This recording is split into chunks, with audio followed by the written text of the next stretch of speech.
Bismillahirrahmanirrahim. Alhamdulillahi rabbil alamin. Wassalatu wassalamu ala rasuli rabbil alamin. Nabiyyina wa habibina wa qudwatina Muhammad ibn Abdullah wa ala alihi wa sahbihi wa man sar ala nahjihi wa ihtada bihadihi wa istanna bisunnati ila yaumiddin. Amma ba'd. Alhamdulillah, pada hari Isnin 9 Zulhijjah 1442 bersamaan 19 Julai 2021, hari ini merupakan hari wukuf ataupun dikenali dengan nama Yaum Arafah. Hari Arafah, makna hari jemaah haji berwukuf di Arafah. Wukuf di Arafah adalah merupakan Al-Hajju Arafah. Nabi kita SAW, sahibu jawami'il kalim, cakap sepatah je, Al-Hajju Arafah. Haji itu kena pergi ke Arafah. Siapa yang duduk di Mekah 100 tahun, hari 9 Zulhijjah tak pergi Arafah, tak ada haji dia. Dia je boleh pemandu jemaah haji ya, tapi dia sendiri tak pergi haji. Kita kata itu di antara kebesaran kedudukan hari Arafah. Jadi alhamdulillah, orang sana berwukuf, kita sini belajar mengaji Al-Quran. Kita teruskan dengan surah Al-Furqan. Surah Al-Furqan, surah yang ke-25 dalam juzuk yang ke-18. Sambungan pengajian kita pada siri ini bermula ayat 4. 4, 5, 6. 3 ayat insya-Allah. Ayat yang kita akan bincangkan di sini tentang tuduhan jahat. Dalam siri yang lepas, Allah SWT cerita kepada kita tentang Al-Furqan, Al-Quran itu. Tabarakalladzi nazzala al-furqan. Maha berkat Tuhan yang menurunkan Al-Furqan, yakni Al-Quran.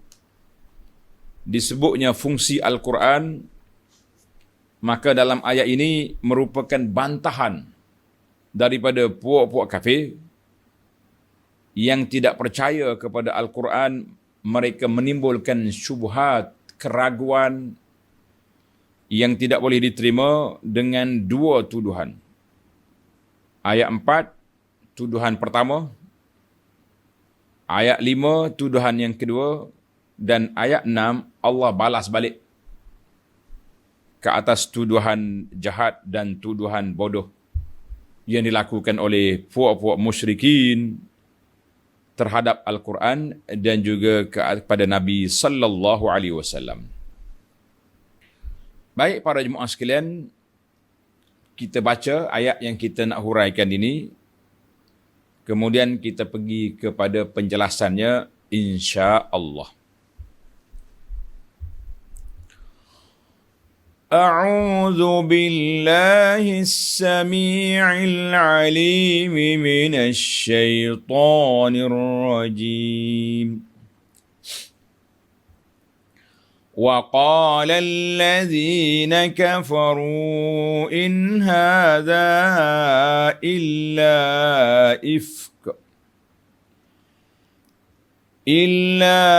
إفك افتراه وأعانه عليه قوم آخرون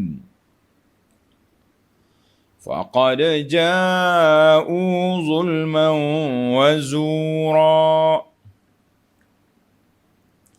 وقالوا أساطير الأولين اكتتبها فهي تملى عليه بكرة وأصيلا قل أنزله الذي يعلم السر في السماوات والأرض Innahu kana ghafurar rahima. Wa qala allazina kafaru. Hijau puak kafir gitu adanya. Wa qala allazina kafaru. Jadi orang kafir menimbulkan syubhat ataupun keraguan, kan? Berkatalah puak-puak kafir kepada siapa? Kepada Al-Quran ini. Dia buat tuduhan. Kata-kata kafir musyrik ini datang setelah Allah Ta'ala sebut dalam ayat yang lepas tentang tauhid kepada Allah Azza wa Jalla. Al-Quran turun, kemudian Allah tunjuk kepada kita 4 dalailut tauhid ataupun ciri-ciri keagungan Allah Azza wa Jalla. Pemilik langit, tak ada anak, tak ada sekutu, dan semua itu berlaku dengan takdir Allah Azza wa Jalla, ataupun semua itu di bawah ciptaan Allah. 4 ataupun 5 dalil keagungan Allah Azza wa Jalla. Kemudian Allah sebut ayat yang ketiga, condemn balik terhadap perbuatan musyrikin.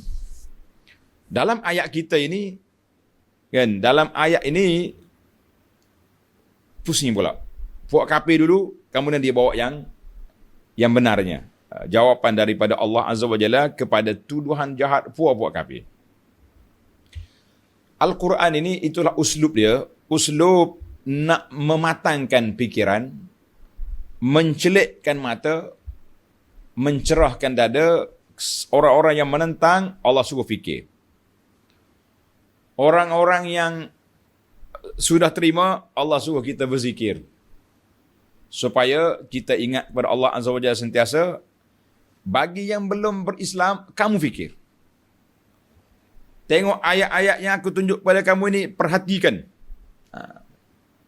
Untuk maklumat ataupun ulang kaji para pelajar sekalian, berapa ayat, berapa jenis ayat ada dalam dunia ini? 2.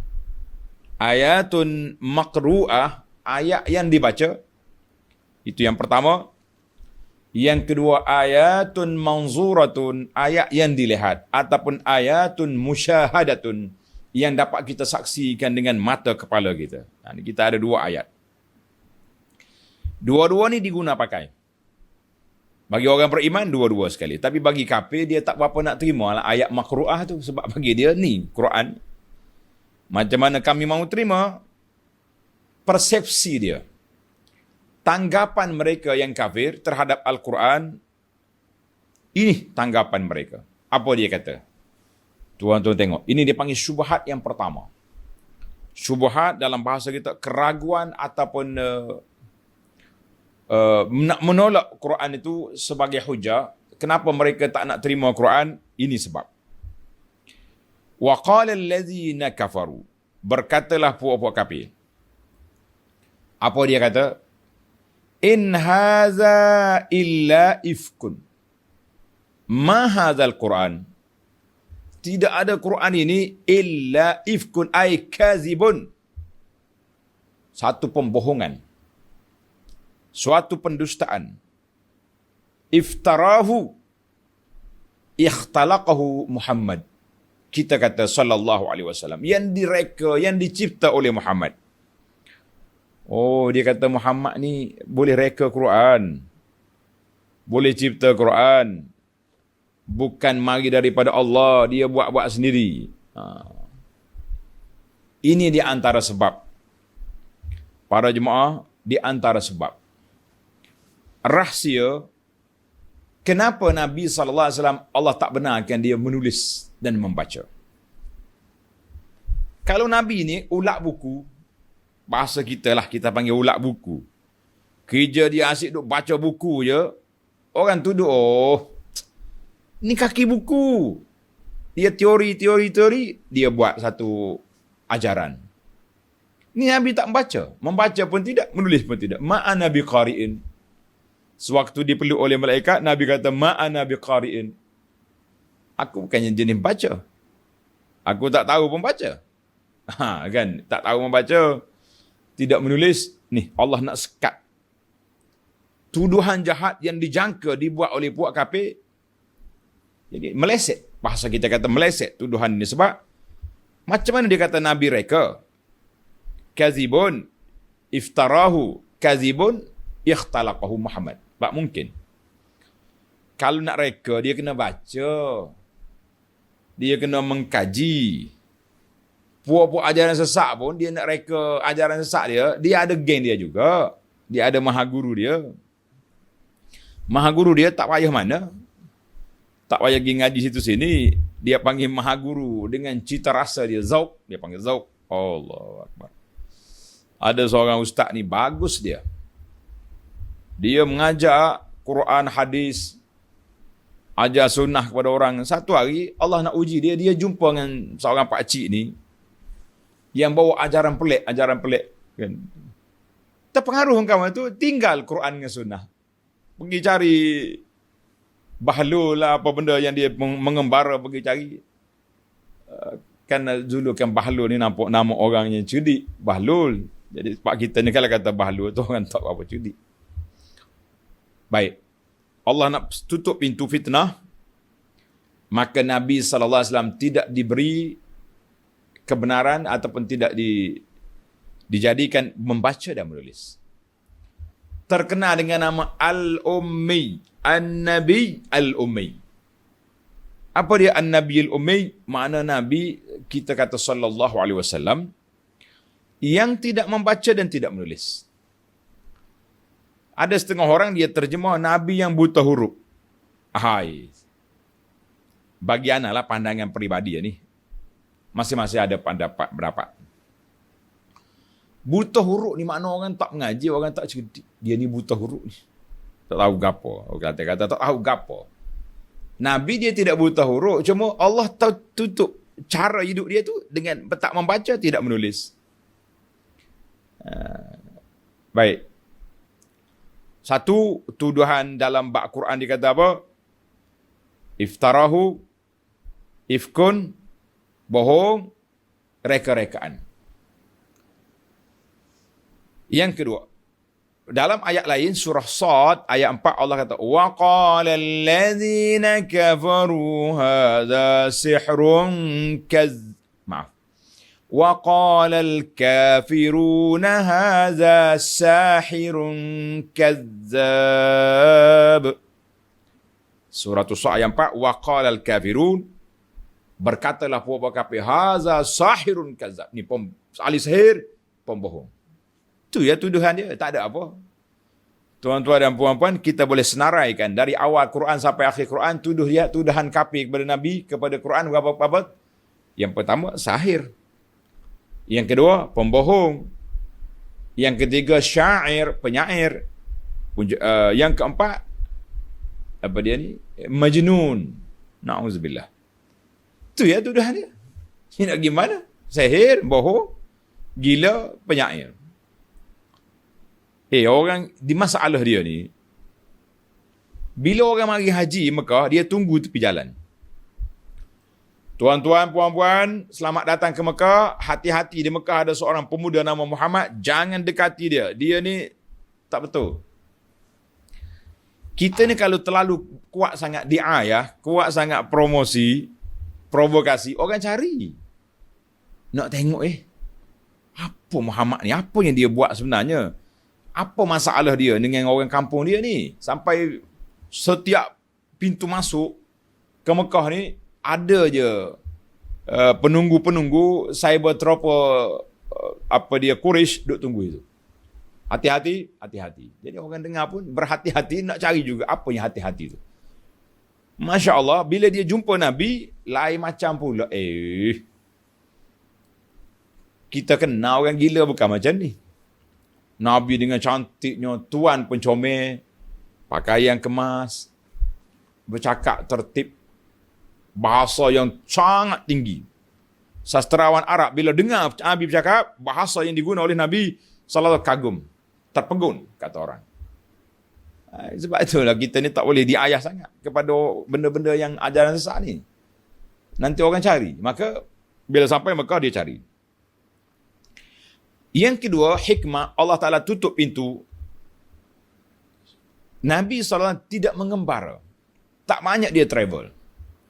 Dia dibawa travel oleh pakcik dia sekali. Kemudian dia pergi berniaga dengan Maisarah, pembantu Sayyidah Khadijah. Dan dia tak banyak berjalan. Budak Mekah, anak yatim, kan membesar dengan datuk, dengan bapa saudara. Sebab apa? Ni, puncanya Allah nak tutup pintu tuduhan Quraisy. Dia kata apa? Yang tadi dia kata bohong. Bila nampak apa yang Nabi cakap ni tidak menyalahi realiti wakil, nampak jelas, dia tukar sikit dia punya tuduhan. Tengok tuan-tuan tuduhannya. Wa a'anahu alaihi qaumun akharun. Dan Muhammad ini dibantu membuatnya, buat Quran tu, bagi dia lah, oleh kaum yang lain. Siapa dia kaum lain tu tuan-tuan?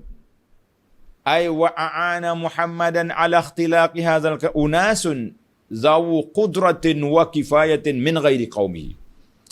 Dia kata Muhammad ni telah dibantu oleh orang-orang yang pakar-pakar dalam bidang bahasa, dalam bidang maklumat, bukan dari Quraisy. Quraisy terkenal dengan ummi, buta huruf, tak membaca, tak menulis. Kecuali beberapa orang saja yang Quraisy yang orang yang berpendidikan tinggi, seperti Waraqah bin Naufal, kan, yang baca kitab Injil sehingga dia kena Nabi sallallahu alaihi wasallam. Bila dia dengar je Nabi ni jumpa Jibril, dia kata hazan namus. Itulah Jibril yang turun kepada, bawa Taurat kepada Musa, turunkan Injil kepada Isa, sebab dia ada pendidikan. Dia tuduh Nabi SAW, orang lain bantu dia tu, dia tahu apa budak ni. Nabi tak travel, tak berjalan, tak pergi jumpa orang tu, jumpa orang ni, dia duduk Mekah. Maka dua tuduhan tadi terbatal secara sendiri. Sebab itu hikmah Allah jaga Nabi SAW, dia tidak membaca, tak menulis. Yang kedua, Allah jaga Nabi tidak banyak travel, banyak rehlah sana sini. Macam orang Quraisy lain, rehlah tasyita'i was-saif, mengembara musim panas, musim sejuk, ke Yaman, ke Syam. Maka hujah yang diguna oleh Allah untuk nak condemn Quraisy dengan hujah, kamu travel banyak. Mulalu tempat diar orang yang dibinasakan, diar Samud di Madain Saleh, kaum Ad, kaum Nabi Hud di Yaman. Mu tengok kebinasaan mereka, tapi tak fikir. Nah, itu. Baik. Dua sudah, tuduhan jahat mereka tidak terpakai. فَقَدْ جَاءُوا ظُلْمًا وَزُورًا. Allah bagi tahu. Maka dengan kata-kata itu, kata-kata siapa? Kata-kata Quraisy terhadap Nabi SAW itu, sesungguhnya mereka telah mendatangkan suatu tuduhan yang zalim terhadap Nabi SAW dan tuduhan yang dusta. Inilah. Kata Al-Imam Ibn Katsir rahimahullahu ta'ala, wa hadzal kalam, kata-kata tuduhan jahat Quraisy, dia kata Nabi bohong, Nabi mendapat bantuan daripada orang lain itu maksud dia Yahudi lah, biasa yang dominan pada masa itunya di Madinah, di sekitar tanah Arab itu. Hadzal kalam li sakhafatihi,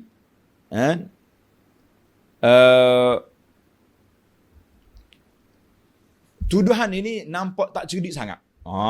Nampak tak cerdik sangat, bohong sangat tuduhan. Semua orang tahu pembohongan itu. Sebab apa? Sudah diulima bitawatur wa bid-darurah. Orang Mekah tahu peribadi Nabi secara tawatur, ni maknanya tersebar luas.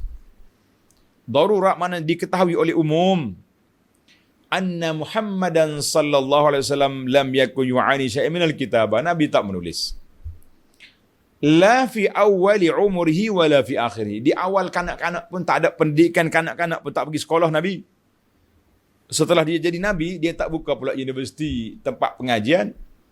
Nabi kita mengajar kepada para pelajar tanpa menulis, dia sendiri tak tulis.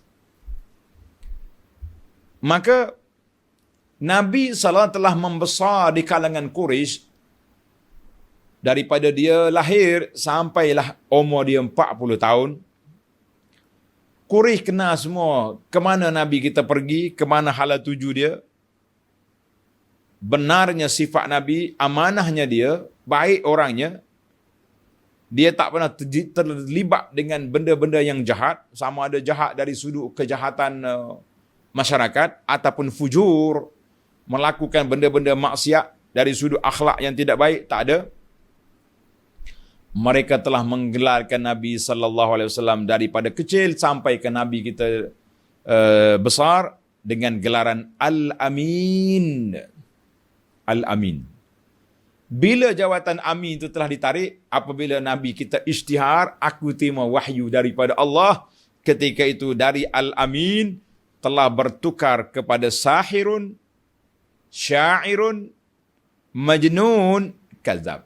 Bas 4 tuduhan bodoh yang dibuat oleh Quraisy terhadap Nabi sallallahu alaihi wasallam.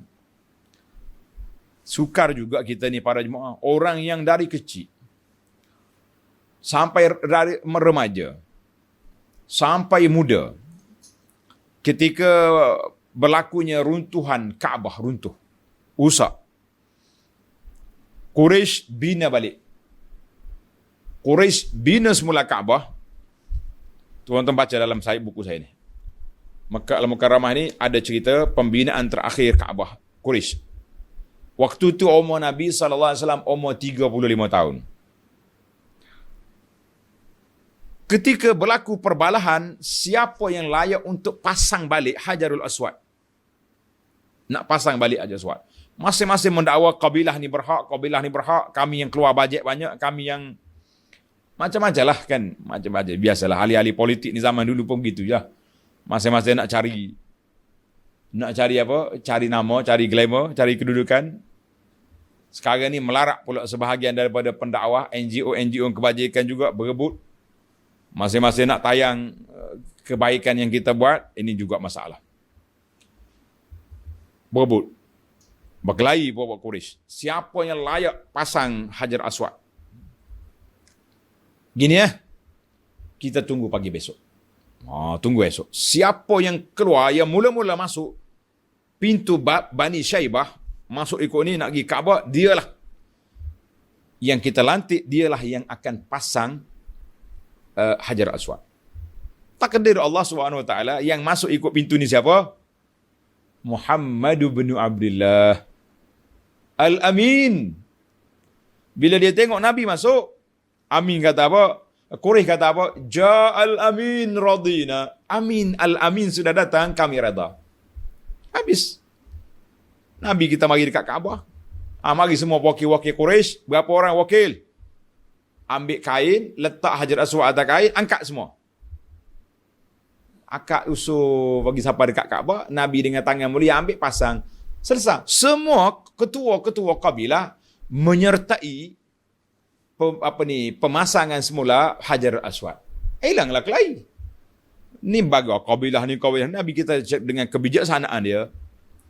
Kan salah satu daripada sifat Nabi sidqun amanatun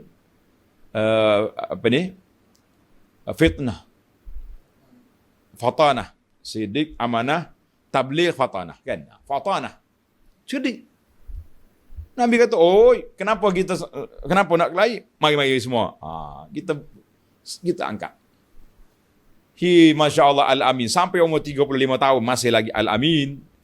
Bila genap umur 40 tahun, setelah timbulnya wahyu, bertukar daripada Amin kepada sahir, syair, majnun, kazab. Na'udzubillah min ghadabillah. Itulah manusia sudah ditutup pintu hati dia.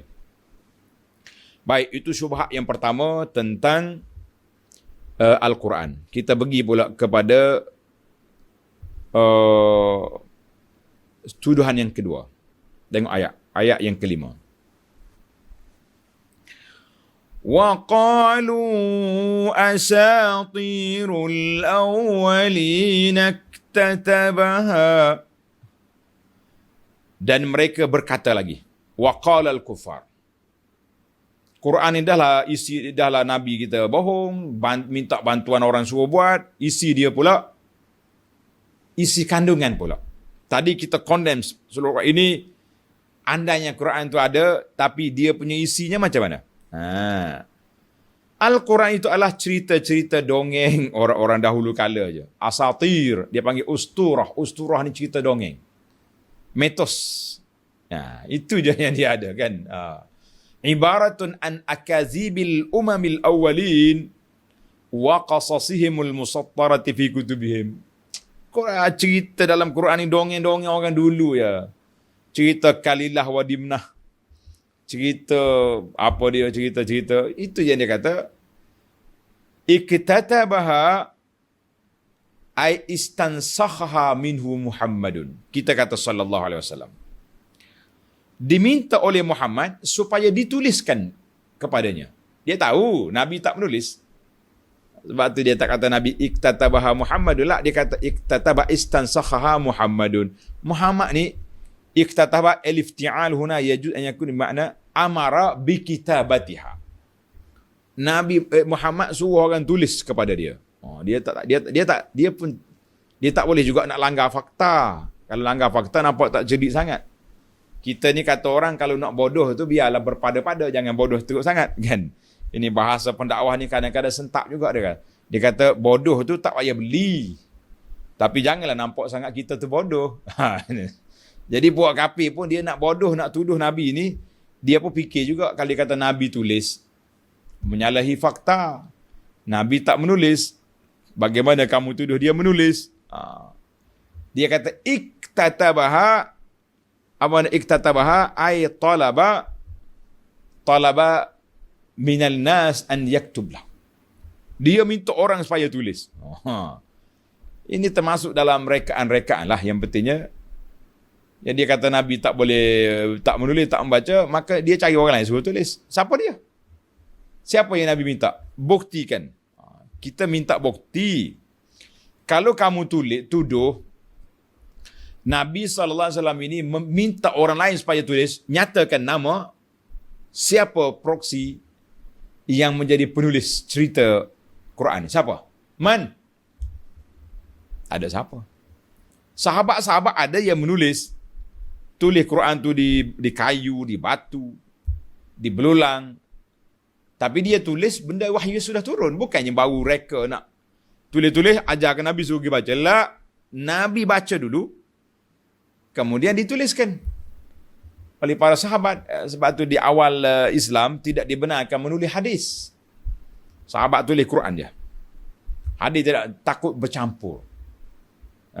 Takut bercampur. Sehingga datanglah seorang yang bernama Abu Syah minta izin nak tulis, maka dibenarkan untuk dia tulis. Alhamdulillah. Baik. Menarik juga tuan-tuan hujah-hujah ni. Dan baik dia kata kafir. Buat-buat kafir ni mari kata apa? Nah, Muhammad dia tak pandai nulis. Tapi iktatabaha. Dia suruh orang tulis. Fahiya tumla alaihi. Kemudian perkara ini tulis itu dibacakan kepadanya pagi dan petang. Bukratan wa asila, dibaca kepada dia pagi dan petang, liyahfazaha, supaya dia ingat. Jadi oleh kerana dia tak pandai baca, jadi penulis-penulis tu baca pagi-pagi ajar. Nah ni hafal macam kita hafal, anak kita suruh hafal Quran, itulah kan. Pagi suruh baca Quran, petang suruh baca Quran. Jadi Nabi pun dihafal oleh penulis-penulis. Nabi sudah ingat, dia pun pergi mengajarlah kepada orang. Itulah kita kata, nampak sangatlah tuduhan itu meleset ataupun tuduhan itu tak apa cerdik. Allahul Musta'an. Kita minta pertolongan Allah daripada jadi orang tak cerdik dengan Quran. Ustaz cakap baik, kami cerdik dengan Quran. Betul, kita kata Alhamdulillah. Tapi kalau orang bagi kita surah Al-Fatihah, Sab'ul Mathani, 7 ayat yang diulang-ulang daripada subuh tadi sudah baca, diulang-ulang sampai ke malam nanti. Kalau tak ada depan kita terjemahan, tuan-tuan, puan-puan, umat Islam semua, boleh tak boleh kita terjemahkan Al-Fatihah? Kemudian kita huraikan sedikit-sedikit, boleh ke tak boleh? Allah, Abu Anas, jangan tanya macam tu. Ini sensitif. Kami bukan tak tahu Fatihah tu besar. Cuma kami tidak belajar terjemahan dia, tak belajar tafsir dia. Kita kata rugi, tuan-tuan. Quran Allah turun untuk kita. Untuk apa? Untuk panduan hidup. Macam kita juga dapat beli alat-alat yang cantik. Biasanya dalam kotak tu ada katalog ataupun dia punya taklimat, cara penggunaan. Kita tak baca. Asyik tekan sana, tekan sini, tak tahu ke mana. Akhir kali rusak kita punya jihaz, kita punya alat. Tapi kalau kita baca dia punya cara penggunaan, garis panduan dia, kita tahu banyak perkara. Macam orang beli alat masak ni, kan? Oh, hari-hari dia update nak masak tu, masak ni. Tapi kalau kita malah baca, tak tengok apa, tak tahu apa, buat masak nasi je lah. Beli beribu-ribu harga dia punya alat masak, tapi pandai masak nasi buat apa? Pandai buat Indomie, baik beli periuk harga RM2.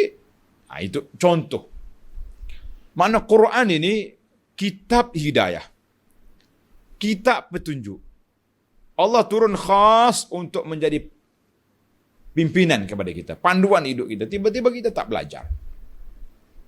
Saya belajar, Ustaz, daripada kecil lagi belajar baca Quran, belajar tajwid. Kita kata itu satu. Lorong Quran ni bukan setakat itu je. Sebagaimana kata-kata sentap Al-Imam Al-Hasanul Basri rahimahullah ta'ala, dia kata Allah Ta'ala turun Quran itu untuk kita beramal dengan dia. Baca, faham, amal. Tetapi ittakhazu qira'atahu amalan. Ada di kalangan manusia menjadikan baca Quran itu je amal. Kalau orang tanya, awak beramal dengan Quran? Weh, kenapa tidak? Pagi 1 juzuk, petang 1 juzuk. Naam. Jadi dia kata, baca saja tu, itu je yang dikira amal. Kita kata, la. Itu baru langkah yang pertama. Langkah yang kedua, faham. Tadabbur. Langkah yang ketiga, beramal dengan isi kandungan Al-Quran. Jadi kita jangan berhenti langkah yang pertama, pakai tak melangkah dah kita. Langkah kadang setengah orang itu bukan langkah pertama, melangkah pun tidak lagi. Kan? Sudah tua diri, tak tahu nak baca Quran. Sebab itulah saya bergurau kadang-kadang ni pada jemaah, jangan marah. Kan? Kita kata tuan-tuan, di saat pen boleh baca Quran, pen sekarang ni boleh baca Quran tahu. Jangan gurau-gurau. Kita letak atas Quran ni, dia punya baca wala yamlikuna li anfus. Oi, dah tadi dah dengar ada imam masjid haram Mekah. Tukar pula nak imam masjid Madinah. Tak mahu dah Madinah ni, kita tukar pula imam masjid mana pula? Aqsa. Makna contohnya, pen boleh baca Quran, kita pula tak boleh baca Quran. Ajaib ke tidak? Allahu Akbar. Saya bukan perli. Saya bukan kata kepada tuan-tuan yang tak boleh baca Quran. Saya nak tuan-tuan baca Quran. Kita nak tuan-tuan dan puan-puan memahami Al-Quran dan kita sama-sama beramal dengan Al-Quran. Itulah cita-cita besar kita. Supaya kita hidup dalam bersama Quran. Allah Ta'ala, Nabi sebut, Ahlul Quran hum ahlullahi wa khassatuhu. Orang yang hidup dengan Quran, yang memahami Al-Quran, dia panggil Ahlul Quran. Ahlullahi wa khassatuhu. Orang-orang ahlilah. Orang-orang yang istimewa di sisi Allah Azza wa Jalla. Tuan-tuan nak jadi orang istimewa? Tapi kita ni masalah juga ni. Bahasa Melayu ni kadang-kadang dia susah. Bila kata ini budak istimewa, dia makna lain. Macam-macam dia punya istilah dah. Ni budak istimewa ni. Lain pula cerita. Mari kemudian budak yang mutakhir ni pula, dia tukar pula. Ini anak syurga pula dah. kita kata Masya Allah, Tabarakallah. Pandai-pandai kita nak masuk syurga, neraka orang. Jangan mensyurgakan orang, nerakakan Allah Ta'ala saja. Itu kuasa dia. Nabi SAW, ketika diwahyukan oleh Allah, maka Nabi nyatakan, Fulan fil jannah, Fulan fil jannah, Fulan fil jannah. Ada kalanya Nabi larang sahabat daripada mensyurgakan orang. Baik. Sesar daripada tuduhan-tuduhan jahat. Dua syubhat yang dilakukan oleh Quraisy. Sekarang kita pindah kepada ayat yang ke-6. Ini adalah merupakan jawapan daripada Allah nak tafnid. Apa nak tafnid? Nak condemn. Bantahan. Jawapan kepada tuduhan-tuduhan jahat yang dibuat oleh Quraisy terhadap Nabi SAW dan juga terhadap Al-Quran. Tengok ayat yang ke-6.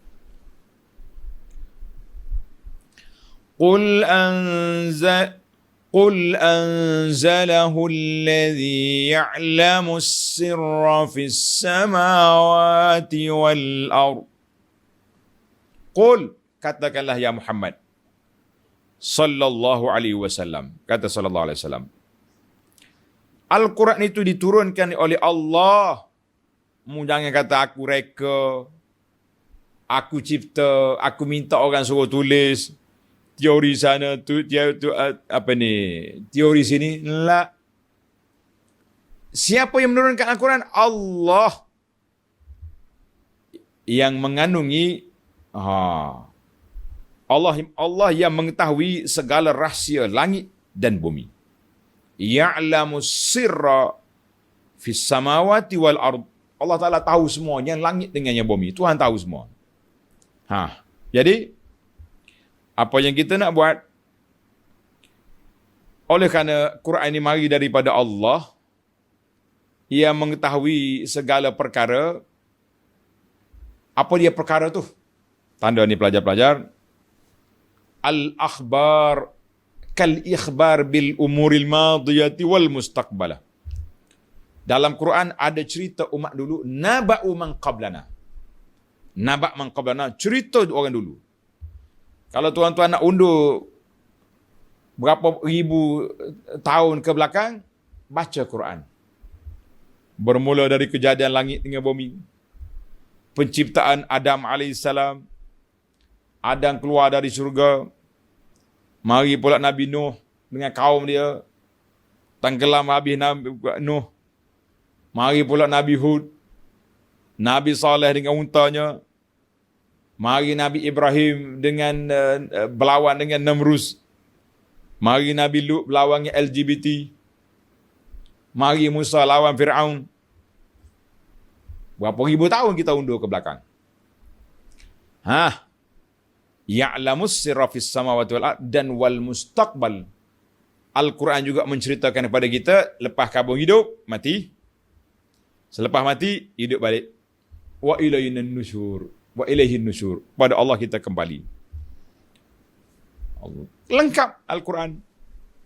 Allah Ta'ala yang menurunkan Al-Quran, ini ilmu dia. Ilmu dia tahu semua. Ya'lamu ghaibas samawati wal ard. Wa sirra man fihima. Rahsia golongan yang ada antara langit dengan bumi. Wala yakhfa alaihi. Tak ada sembunyi apa-apa. Jadi, kata di Ibnu Juzai, Allah Ta'ala tahu bisirri, as-sirri di sini, ma'asarrahul kufar min aqwalihim. Allah tahu apa yang dirahsiakan oleh kafir daripada kata-kata dia. Sebab ada setengah kafir, orang kafir ni, dia lawan Nabi sallallahu alaihi wasallam, tapi mulut dia lawan, hati dia tahu Nabi benar. Dia tahu benar. Cuma rahsia dalam diri, tak mahu terima. Ini masalah kita hari ini. Masalah kita ni, kita tahu yang benar, tapi tak mahu declare, tak mahu mengaku kebenaran. Ini lebih dahsyat. Allah kata, ya'lamu sirr. Allah Ta'ala tahu semua langit dengan bumi, dan Allah Ta'ala tahu apa dalam diri manusia. Dalam Quran tu kata, wastaiqanatha anfusuhum. Dalam jiwa dia tahu. Ni ketua besar Yahudi di Madinah. Nama dia Huyai bin Akhtab. Boleh tulis nama Huyai. Huyai. Ha ya ya. Huyai. Jarang orang ada nama Melayu nama Huyai, tak ada ni ketua Yahudi ni. Yang ada Al-Hayy ada, Abdul Hayy ada. Itu nama Allah Al-Hayy. Karena itu kita kenal letak nama Abdul. Abdul Hayy. Tak boleh panggil Hayy saja. Abdul Hayy. Ini ketua Yahudi, nama dia Huyai. Huyai. Bila dia dengar Nabi tiba di Madinah, dia pun keluar pagi pergi siasat. Dia dengan adik dia pergi tengok Nabi. Mereka ni tinggal di Khaybar. Anak dia yang cerita kan, Safiyah. Safiyah bila dia jadi Ummul Mukminin, isteri Nabi, dia pun cerita apa berlaku. Dia kata, ayuh aku keluar pagi, balik petang dalam keadaan tak bermaya, lembek. Adik dia tanya, Huyai, ahwa. Apa nak ahwa? Dia ke tu? Siapa dia? Muhammad tu. Yang kita duduk baca dalam kitab Taurat kita ni. Orang Yahudi baca kitab Taurat. Ahwa. Tengok soalan. Simple dia soalan dia. Ahwa. Kan? Dia ke tu? Jawab di bos dia, abang dia, huwa. Dia dah, Muhammad dah.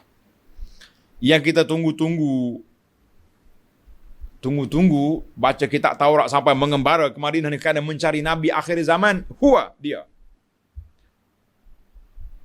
Patutnya dia declare lah menurut iman. Kerana mereka memang datang Madinah kerana nak tunggu Nabi akhir zaman. Tapi apa boleh buat? Kata dia adik dia, ma mauqifuna. Apa sikap kita kepada dia? Kata dia, Huyai, adawatuhu wallahi in baqitu. Aku akan lawan dia selagi kita hidup. Subhanallah. Maknanya, dalam hati dia sebenarnya, dia sudah kenal Nabi. Ya'rifunahu kama ya'rifuna abna'ahum. Allah gambarkan mereka kenal Nabi sebagaimana mereka kenal anak mereka sendiri. Sifat Nabi dalam Taurat wadah, jaliyun, sifat jelas, terang. Tapi adawatuhu imbak itu. Apa boleh buat? Aku lawan dia selagi aku hidup. Nak kata apa?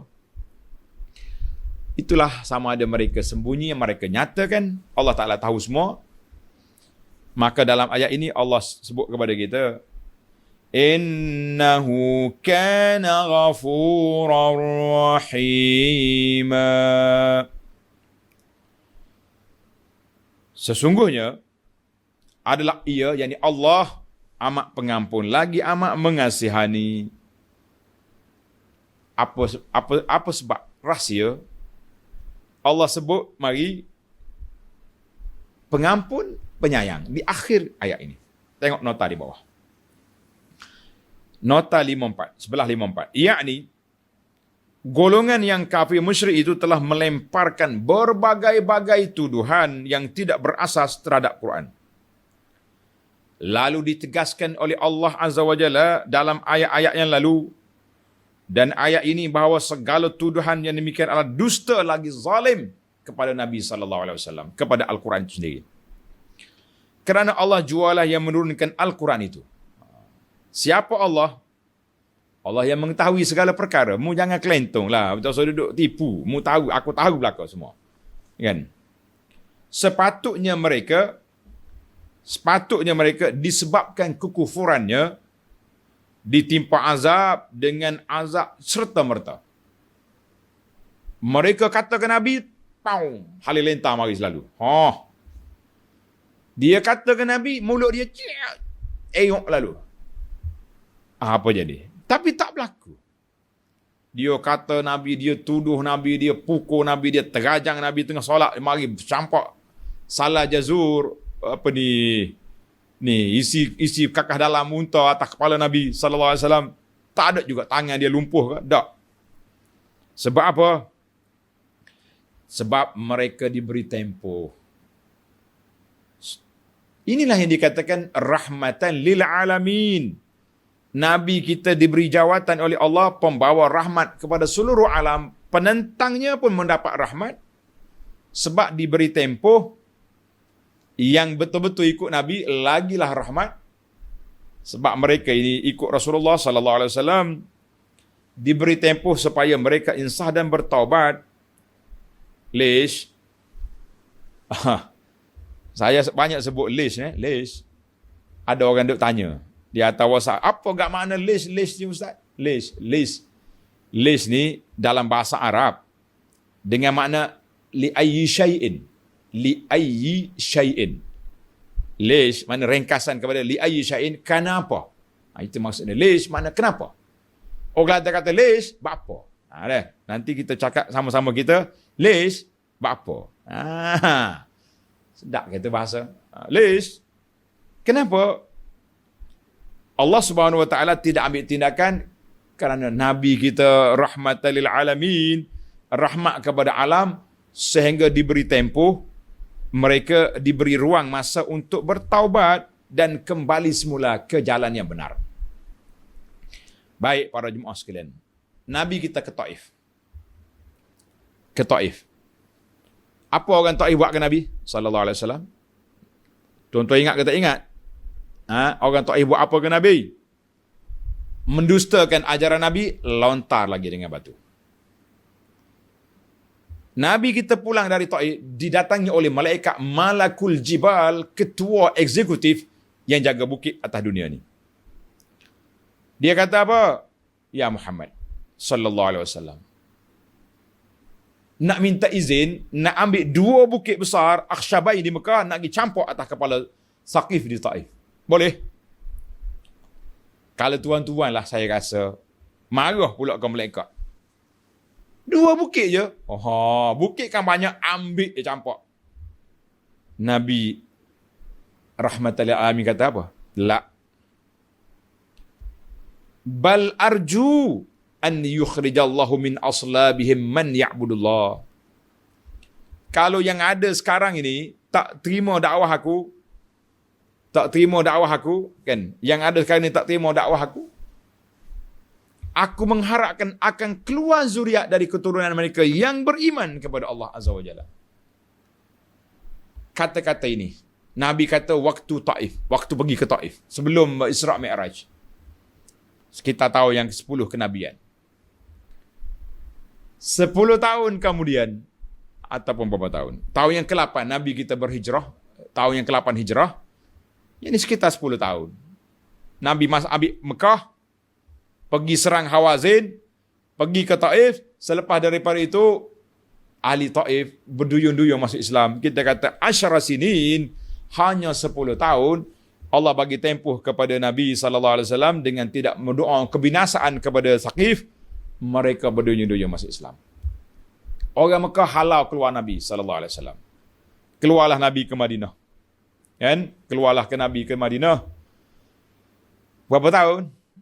6 tahun. U-turn balik, nak masuk Mekah pakai ihram. Dilsekat, dilarang. Subhanallah. Tahun yang ke-7 diberi kebenaran 3 hari visa. Tahun yang ke-8 no visa. Inna fatahna laka fatham mubina. Allah Ta'ala bagi pembukaan kota Mekah. Ramadan tahun yang ke-8, Mekah sudah duduk di bawah pemerintahan Islam. Wa ra'aitan nasa yadkhuluna fi dinillahi afwaja. Kamu tengok Allah Subhanahu wa taala buka pintu hati puak Quraisy, berduyun-duyun Quraisy masuk Islam. Boleh katakan tidak ada rumah di Mekah kecuali semuanya sudah aslamu, masuk Islam. Rahmatan lil alamin. Allah sebut kepada kita, innahu kana ghafurar rahima. Hari ini kau tentang, besok kamu lawan, lusa kamu berperang, mungkin selepas daripada itu kamu masih Islam. Berlaku ke tidak? Berlaku. Sebab itulah kita para pendakwah kena belajar ilmu sunnah Nabi sallallahu alaihi wasallam. Dia panggil sunnatullah fil hayah. As-sira' bainal haqqi wal batil berlaku. Perlawanan di antara batil dengan hak itu berlaku. Maka Nabi kata, Allah Taala sebut ayat Quran ini furqan. Furqan maknanya yang memisah hak dengan batil. Akhirnya kemenangan kepada umat Islam. Para jemaah sekalian, menarik perbincangan kita ini. Itulah kesimpulan kita. bahawa Allah Subhanahu Wa Taala yang menurunkan Al-Quran yang sifat dia ahata ilmuhu kulla syai'. Ilmu Allah Taala meliputi segala perkara. Kenapa pula kamu pergi kata Quran ni bohong, Quran ini tak betul, sedangkan yang tak betul tu kamu. Yang tak betul tu kamu. Allahu Akbar. Yang kedua, walaupun mereka engkar, kerah kepala, kata macam-macam ke Nabi SAW, Allah beri tempoh supaya mereka beriman. Jadi para jemaah sekalian, kita hari ini, syukurlah kepada Allah Azza wa Jalla. Ada sahabat-sahabat yang sudah umur 50. Macam kita semua ni, dia panggil 5 siri. Ya, bahasa orang kita tak. Saya ni ustaz dah 5 siri ustaz. 5 siri. 5 siri mana 50-an lah. 50 tahun ke atas. Ada yang sudah 6, ada 70. Alhamdulillah, dengan panjangnya umur, kita dah pencen bekerja, kita diberi peluang oleh Allah Azza wa Jalla untuk belajar Al-Quran. Balik di depan guru kita, baca, mengaji Quran semula. Belajar pula tafsir Quran, belajar pula ilmu fiqh, belajar fardu ain. Kita kata nikmat. Ya Rabbi, nasib baiklah rahmatmu sampai kepadaku luas.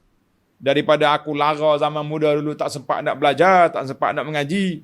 Bila sudah pencen, dapat buka Quran, kita kata nikmat. Sujud syukur tuan-tuan. Alhamdulillah. Kadang-kadang kita rasa sedih kawan-kawan kita. Dia mari jumpa saya, dia kata, Ustaz saya dah pencen. Kita kata, Alhamdulillah, dah pencen. Doalah Ustaz, kata insya-Allah Allah Taala bagi kita istiqamah. Dalam kepala saya dia mari ni nak minta pondok lah kan, nak mari mondok sini nak mengaji. Belum habis cerita Ustaz, doakan saya, kata insya-Allah saya nak pergi masuk hutan nak buka kebun. Kita kata la haula wala quwata illa billah. Sepatutnya sudah pencen buka Quran, buka kitab, buka fardu ain, bukan bagi buka kebun. Kebun tu ada untuk kita buat keluar peluh petang-petang, pagi-pagi. Daripada duduk termenung saja, baik kita buat kerja kan, berbakti kepada bumi. Jawabnya boleh makan ubi, kata orang. Itulah Alhamdulillah para jemaah sekalian. Kemudian, tuduhan jahat kafir kepada Al-Quran ini, Allah kata apa? Faqad ja'u zulman wa zura. Kezaliman yang besar terhadap Nabi sallallahu alaihi wasallam. Ada beberapa kezaliman yang besar. Tanda. Yang pertama, mereka tuduh Nabi sallallahu alaihi wasallam bohong, dusta, sedangkan Nabi ni orang yang paling baik di kalangan mereka. Kita kalau kita tahu orang jahat, kita tuduh, kita tak zalim. Tapi kenal dia. Kamu bagi gelaran kepada dia Al-Amin, tiba-tiba kamu kata dia ni tak baik. Dia bohong, dia dusta. Pelik. Yang kedua, mereka juga mengatakan Quran ini asatirul awwalin.